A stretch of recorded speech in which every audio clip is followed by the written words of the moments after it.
What's going on, guys? Welcome back to another special crossover edition of Trojan Dash. I'm Nathan Ackerman, as always, and today I am joined by Cougar Dash co-host Cody Sheeler. Cody, how you doing tonight?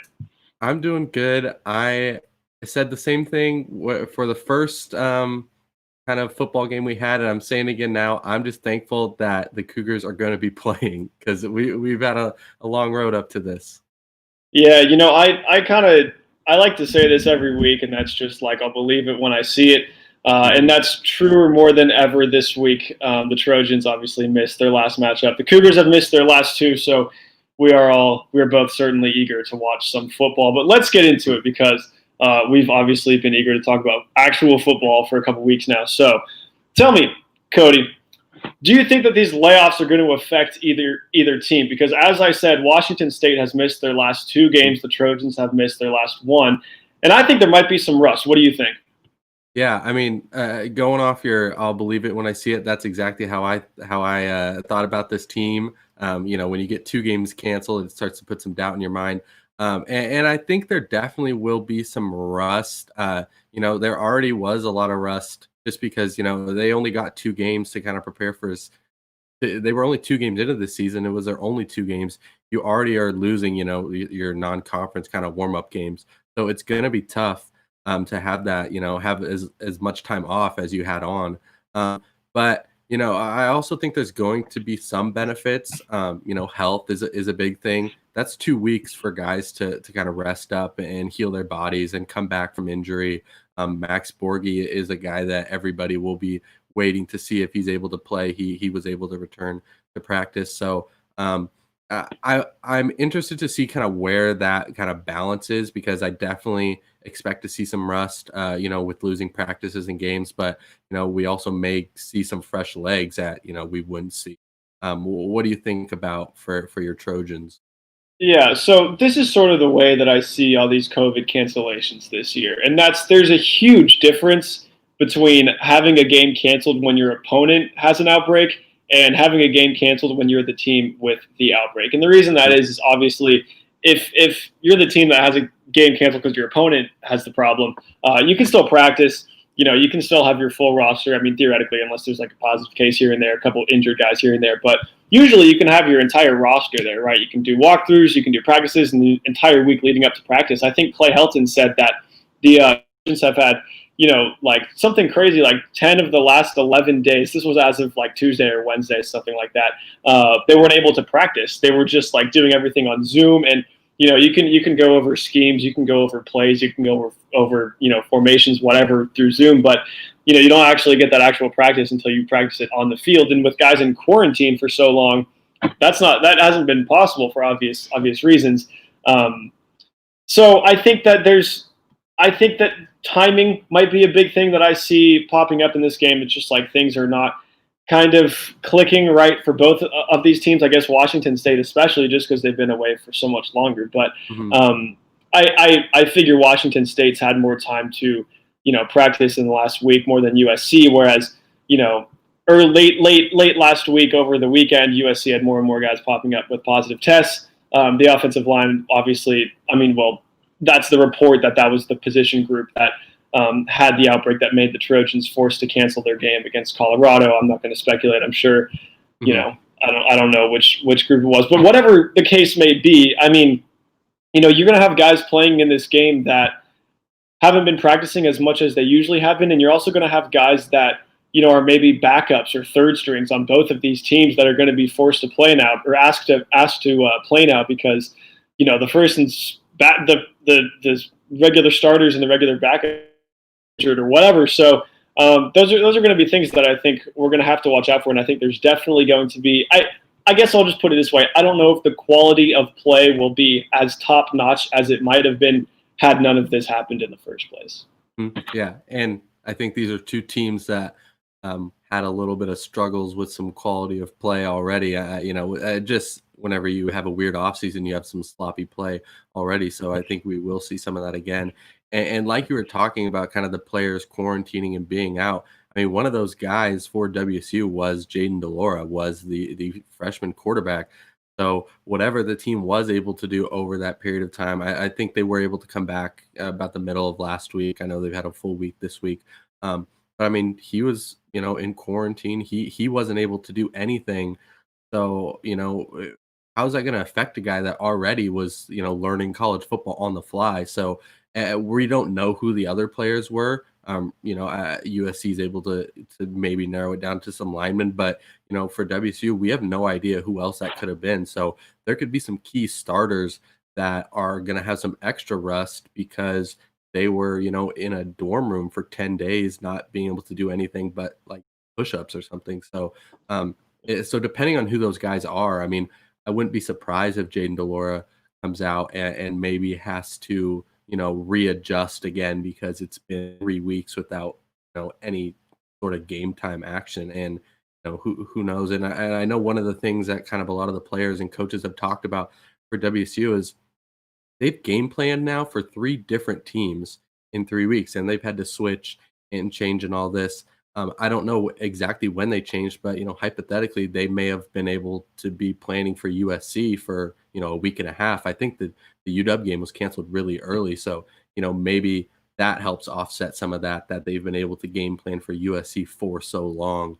So there's a lot of factors that are kind of up in the air, and we won't really see how they play out until we finally see them on the field. Yeah, we got Scott popping up in the chat saying that USC's O-line will be fully staffed, which is certainly good news. But again, it isn't just that they're going to be there, it's that they've been missing some time. There might be some things that, take a quarter or two to get fully clicked into gear. And if, teams start slow, that could be a big hurdle to overcome. But I want to talk to what you kind of touched on just now about how it's the coaching standpoint of these things is also something to consider as well, because I mean, Washington State hasn't played in 3 weeks, and SC will have 2 games of Washington State, 2 games, right, of Washington State tape to go off of. But you don't totally know what you're going to see, and that's one of those things that obviously Washington State wanted to be playing in those games, and obviously, they would benefit their own from having those games to get their time and get their schemes, whatever, into place. But on the flip side, it is true that USC is not going to entirely know what's coming their way, and we saw that all of USC's first 3 games to this point so far have been against teams playing their first game.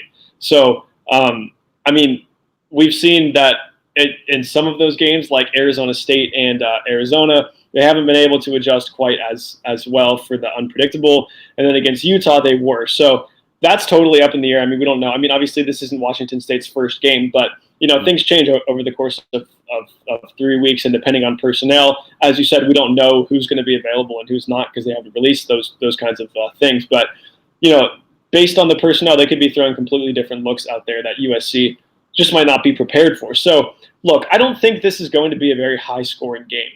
I think that on both sides there are going to be offensive kinks, offensive rust that they have to work out, and I think that we might enter halftime like 7-7 or 10-7 or something like that. I don't know if I see either team breaking more than like the low 20s. I mean, certainly it's possible. Maybe the defenses are going to be rusty as well, but as I said, they don't entirely know what to prepare for. You don't know what entirely to prepare for on the offensive side either. So I don't know. There's just a whole lot of unknowns heading into this game.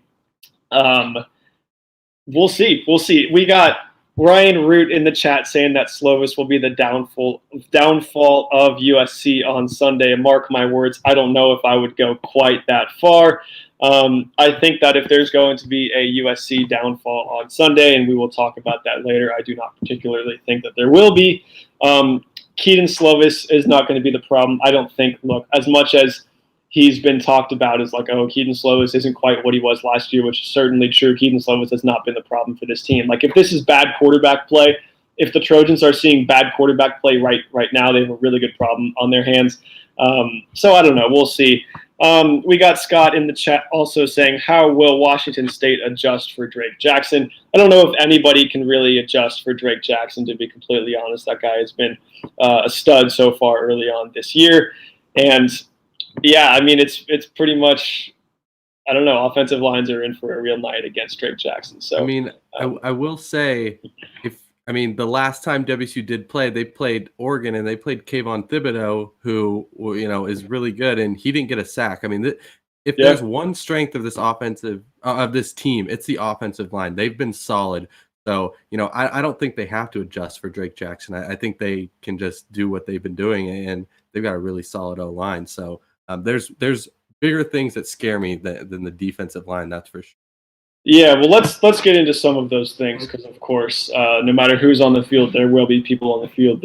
There will be football being played on Sunday night, barring any unforeseen circumstances, which in the year 2020 are certainly possible. But what do you think, Cody, are the matchups that we're going to be having to watch for on Sunday night? Yeah, I mean, I know from WSU's perspective, and at least what I'm thinking, the biggest thing that scares me about this team is probably the wide receiver. USC has a very stacked group of wide receivers, and WSU fans know what a good wide receiver core is. I mean, that's been one of the strengths of this team for a while. But there's a lot of talent on that group, and the WSU secondary.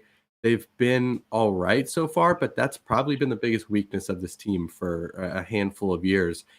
They haven't been tested too much, but I mean, Oregon, while good, don't have what this USC has. So I'm interested to see how some of those matchups go because I don't know how WSU defends for wide receivers that are out there at once. They like to run a base nickel formation, but I mean I don't know. They get a man up. Are they going to play zone? Like Clovis scares me, but mainly because of the weapons that he has. So I'm really going to be looking at those matchups for those wide receivers and see what they're able to do.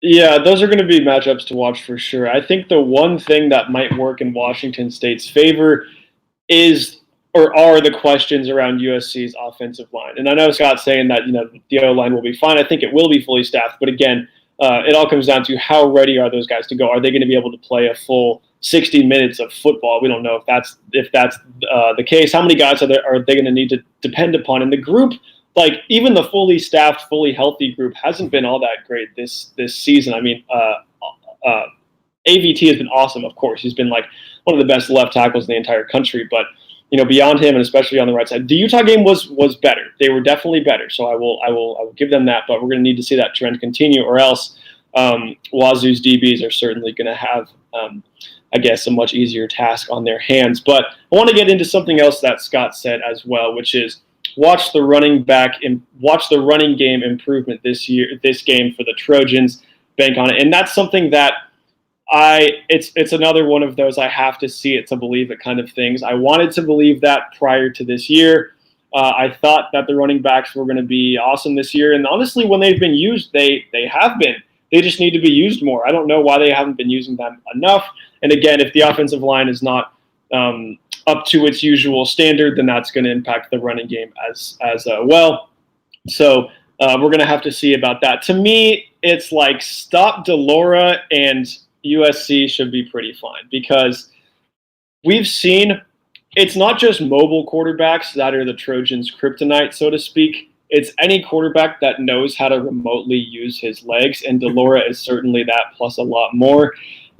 So if USC's defense can't stop him, especially if Max Borghi is back, the running game can just carve through USC all night. So that's going to be something that essentially, like, when USC was preparing to play Colorado, which is a game that obviously didn't happen, it was like, stop Broussard and like USC will be fine, right? Because Trojans really get into trouble when guys run for 230 yards a game and then the quarterback adds like 95 to 105 more of his own. And if that's something that we see on Sunday night, it's going to be a long night for the Trojans, at least on the defensive side.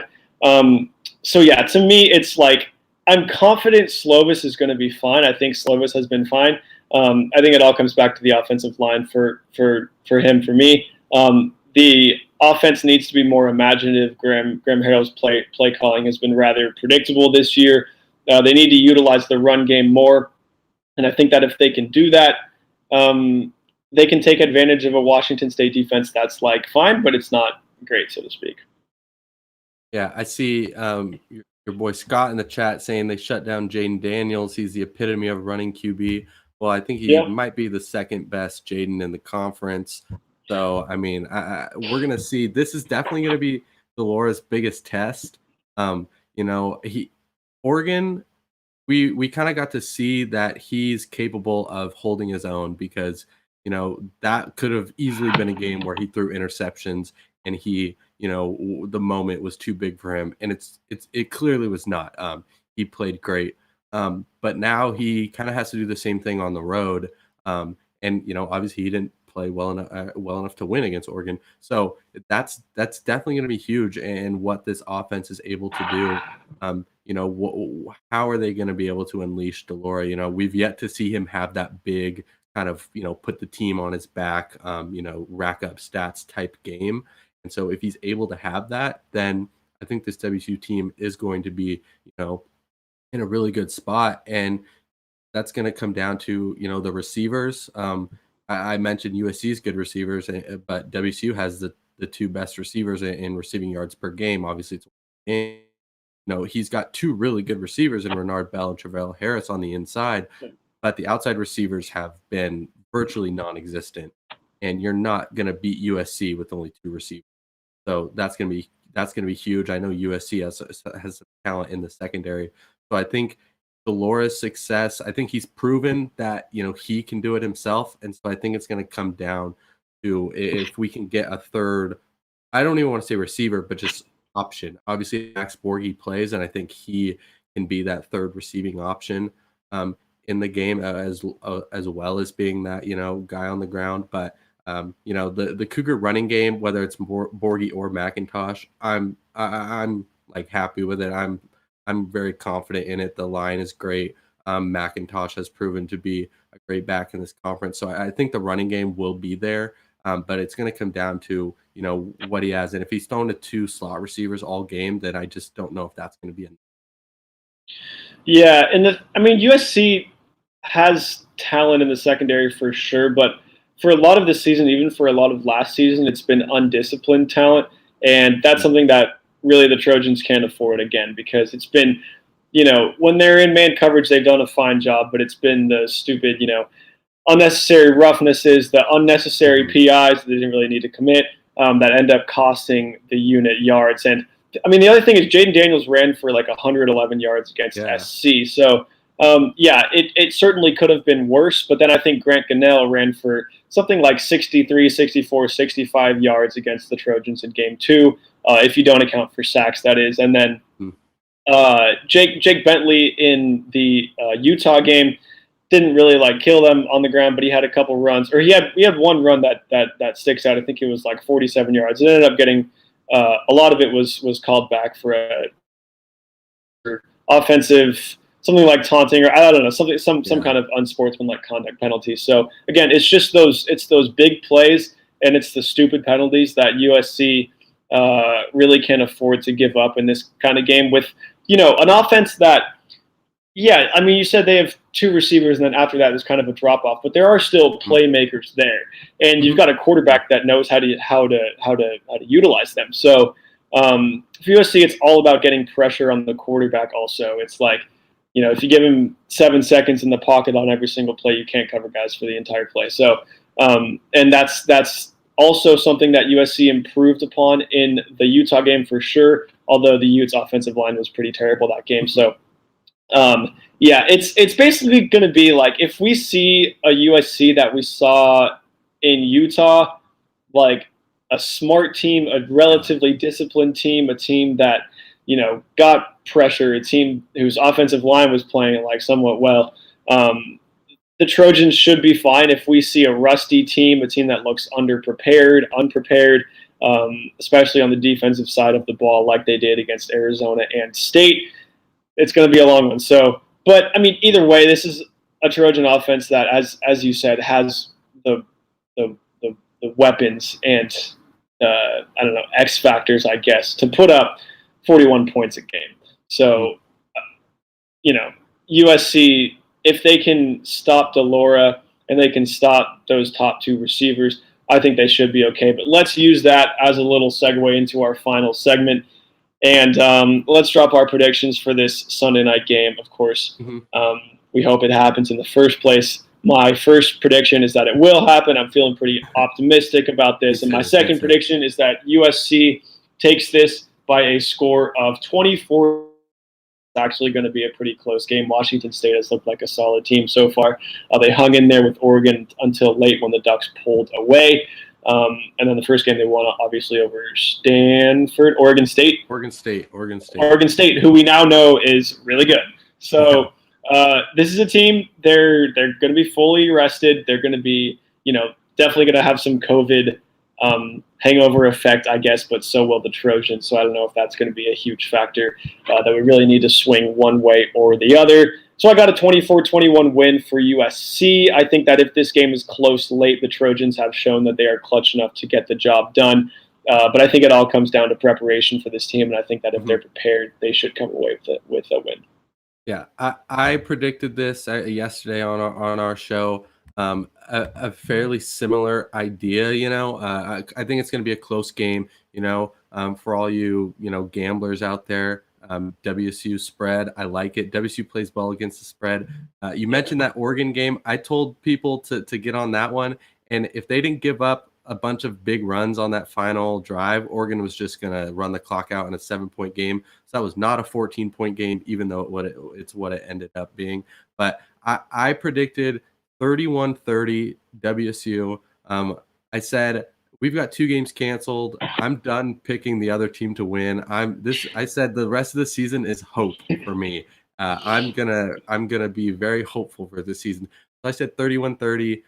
And I also added on, I think we're going to see a Blake Mazza game-winning, game-ending, 30 seconds or less field goal from our kicker, who had one, I think, blocked in 2018 against you guys. But I'm waiting. It's his moment. I think he's going to do it. And I just think the guy's great. So I went even and predicted that. But I do think, it's going to be a close game. Because also these teams just play close. I mean, I think the past 2 matchups are both very close. So I think we can expect more of that. Yeah, I think the other thing about this game is both teams are entering from a really interesting standpoint from like an emotional side of things. Not to get too deep, I guess, but I mean, Washington State's going to be hungry. It will have been 22 days since they last played a single game, and whenever you take a bunch of college football players away from the game for 22 days, they're going to want to come out with a little bit of extra fire, a little bit of extra energy, and really bring it. And the Trojans will have that with the 14-day, absence. But this is also a team that there might be a tiny bit of like, okay, what the cancellation did last week and also what the Oregon State win over Oregon did was it pretty much kicked the Pac-12, including the Trojans, out of the college football playoff. So I wonder if there's like a little bit, I don't know, maybe I'm speculating a little bit too much here.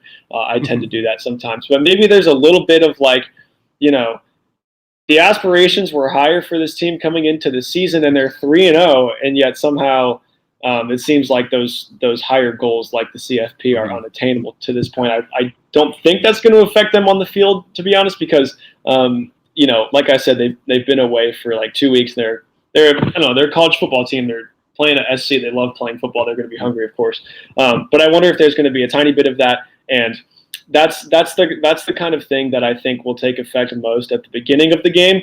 And if you have Washington State coming out super hungry, maybe they've figured out how to keep their time and keep their schemes, keep their formations, whatever. As I was talking about through the 22-day or not. I mean, they've been practicing for part of that, but they managed to keep some of those things intact and sort of in rhythm, despite not playing for 22 games. And the Trojans come out kind of slow. Washington State goes up maybe 10 points early. I don't know. I mean, as I said, this team, SC, has shown that they can come back late. But it's also not a really sustainable way of winning games to just like go down 2 touchdowns going into the last 5 minutes in the fourth quarter and somehow miraculously pull out with it. I know it was only a 1-score game against Arizona, but the point still applies. So this is a game that I don't think USC can really afford to fall down big early in. I think that they're going to have to come out hot. I do agree with Scott. I think that they will be fun. But I think it's going to be an interesting game. I think the 11.5-point spread was kind of ridiculous.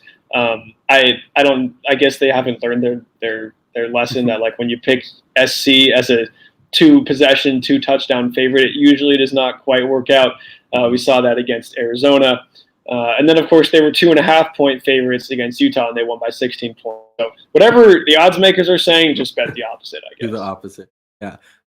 I like that you brought up kind of some of the narrative stuff about it, because this is something I talked about, that, if I'm ignoring all like on-field matchup, all this stuff, and I'm just looking at this from a narrative perspective, which I think sports does play out in narratives a lot, then WSU has a great case for like this narrative win here. You got, 2 games missed because of COVID. You got your true freshman quarterback coming out of quarantine. USC's 3-0. They're eyeing a Pac-12 South, kind of win to get to that Pac-12 championship game. They've got UCLA next week, and the one thing we know about the Pac-12, the one inevitable about the Pac-12, is that crazy stuff is going to happen. We saw it last week with Oregon State, and USC hasn't had that happen yet. I think WSU, I think it's their turn to kind of throw a wrench into, everything that we think we know about the Pac-12. They did it before, like I mentioned. I mean, 2017, they beat the Sam Darnold, 4th or 5th ranked USC Trojans, on a Friday in Pullman. So, I mean, they've done it before. I don't think they're taking them out of the playoffs this time, or taking them from such a high ranking. But I mean, Pac-12 loves to just beat each other up, and does UCLA do that to USC? I don't know, but I think WSU can. I think obviously I'm predicting it, but it's like, if you're just looking at it as if these narratives, like the narratives could play out that WSU has this crazy underdog, like, yeah, we haven't played in 22 games and we just beat like this undefeated team in the conference. So I think that's also an interesting thing, because there's going to be a lot of stuff that plays out like that on. Yeah, I will say, I think the unfortunate thing for Cougar fans is that it's not entirely about the narratives, and they certainly play a role, especially in the Pac-12, especially in 2020. They are certainly there. But in the end, what I always come back to, I feel like a broken record, I say this pretty much every week, is that USC, I think, is the more talented team. I think there are position groups, and there are positions, especially if Max Borghi is in, that I think Washington State has a slight edge in. But I think overall, I think USC's roster beats out the Cougars. Again, I think for me, it's going to come down to not just who can play, but how much people can play for, how much they need to rely on backups, third stringers, fourth stringers, whatever it might come to. So we'll see. I think it's going to be a great game. I think the thing that stands out to me about all this COVID layoff stuff is that these games start slow when they're first coming back, and they usually don't slow. I mean, that usually doesn't translate to a whole bunch of points. It usually translates to a pretty low scoring game. I think we're going to see that, especially in the first half. I think things will pick up in the second half, especially. But again, I see this being a low scoring game, a defensive battle, I guess, or I guess an offensive stalemate, whatever. Yeah, whatever. However you really want to put that. So I don't know. This is going to be a great game. Like, this is, I think, one of the best matchups in the Pac-12 this week. I mean, I think. I mean, it's going to be a good game. I think, the Pac-12 likes to do that. They like to create these good games. If USC plays up to its, potential, I agree with you. They have more talent than this team. They sometimes don't like to play like it, thinking about that Arizona game. But they definitely, I think it will be a good game. We're going to see some Pac-12 after dark on a Sunday, which is, there's nothing. I just think some weird Pac-12 stuff's going to happen. Weird enough. But it's definitely going to be an interesting game to tune in and watch, because, anything can happen in the Pac-12. There's not a team that is, leagues above everybody else. Yeah. I'm just going to caution USC fans, do not be shocked if Washington State wins this game, or at least makes it close. And I think you kind of nailed it on the head. The fact that this is a weird Sunday night football, I guess, kind of game, just adds to the narrative of this being even weirder for both teams. But that's going to. I was going to say, everybody knows if there's one conference in college football that can compete against the NFL on Sunday night, it's the Pac-12. There's no doubt. I'll leave that there. That is going to do it for this edition of Crossover Trojan Dash. Thank you, Cody, for being on the show today. Of course. Friendly reminder, man, I'm bad at these. To check us out on Instagram and TikTok and Twitter at DashSportsTV. We do columns exclusively with Sports Pac-12. Make sure to check those out on their website. TikTok, did I mention TikTok? I might have mentioned TikTok. Check out Dash Sports TV on TikTok, Twitch, all of the platforms. Coming at you with fire content every single week. And let's see what happens on Sunday Night Football this week. Thank you to everybody for tuning in.